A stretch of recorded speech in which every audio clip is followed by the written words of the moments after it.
Bismillahirrahmanirrahim. Assalamualaikum warahmatullahi wabarakatuh.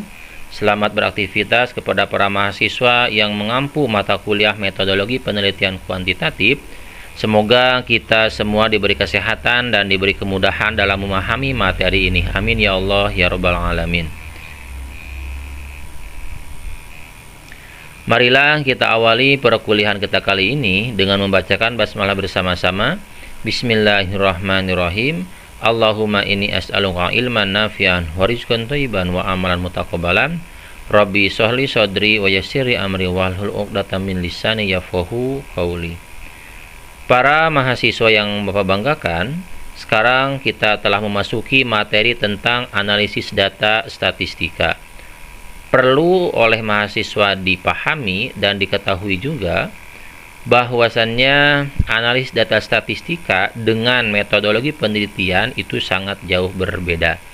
Kenapa? Karena analisis data statistika itu berfokus kepada perhitungan ataupun penganalisisan.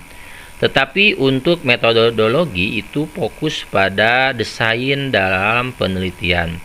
Jadi tidak ada unsur ataupun hubungan dengan perhitungan. Kita akan memasuki materi ini. Yang pertama, dalam bukunya Prof. Sugiono, statistik untuk analis data itu intinya terbagi menjadi dua bagian, yaitu statistik deskriptif dan statistik inferensial. Statistik inferensial itu terbagi menjadi dua. Yang pertama, statistik parametris dan statistik non-parametris. Apa itu statistik deskriptif?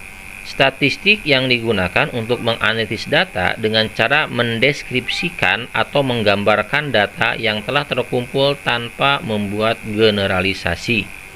Jadi perbedaan antara statistik deskriptif dengan statistik inferensial nantinya, statistik deskriptif tidak bisa digeneralisasi, sedangkan inferensial itu bisa digeneralisasi.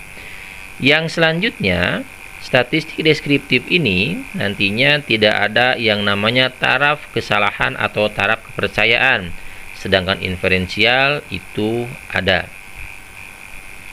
Kita kembali lagi ke dalam statistik deskriptif. Apa saja yang harus ada di dalam statistik deskriptif?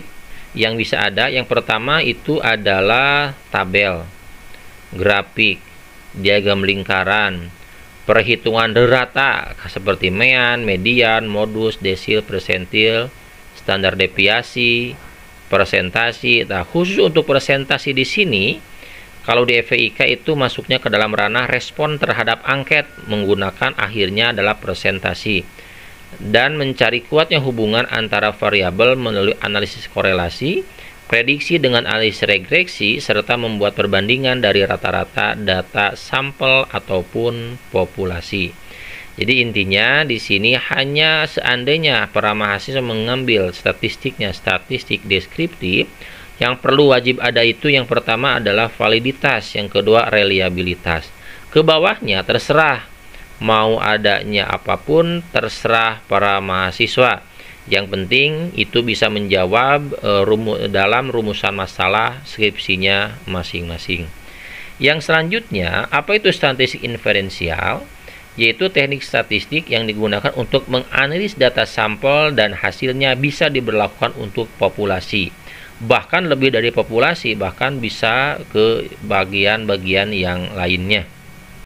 Timbul pertanyaan, kenapa bisa digeneralisasi? Karena dalam statistik inferensial ini terdapatnya uji signifikansi yang di dalamnya terdapat peluang kesalahan dan kepercayaan. Yang selanjutnya, di dalam statistik inferensial ini dari awal itu terbagi dua, yaitu statistik parametris dan non-parametris. Statistik parametris yang sering Bapak sampaikan di mata kuliah statistik pendidikan, yaitu terdapatnya rata, simpangan baku, varian total, varian item, uji T atau uji F, dan lain hal sebagainya. Datanya harus berdistribusi normal, homogen, dan terpenuhinya asumsi linearitas. Data yang digunakan yaitu data interval dan data rasio. Itu yang mencolok sekali ya, yang sangat jelas perbedaannya. Sedangkan statistik non-parametris, nama lain dari statistik parametris dulu ya, perlu diketahui oleh mahasiswa adalah distribution free. Hal tersebut dikarenakan statistik ini tidak menuntut terpenuhinya banyak asumsi. Jadi, kalau suatu data sudah tidak berdistribusi normal, maka pengujiannya langsung adalah uji Mann-Whitney. Malah, kalau seandainya datanya tidak normal, maka pengujiannya pun menggunakan pengujian Wilcoxon. Yang lainnya juga ada ya. Bisa para mahasiswa mengakses nanti kalau seandainya tidak berdistribusi normal, tidak homogen, tidak linier, dan lain hal sebagainya, maka pengujiannya pun bisa menggunakan uji statistik non-parametris.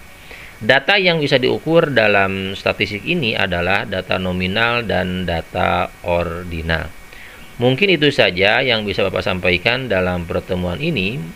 Mudah-mudahan para mahasiswa semakin mengerti apa saja yang harus ada nanti di bab 3.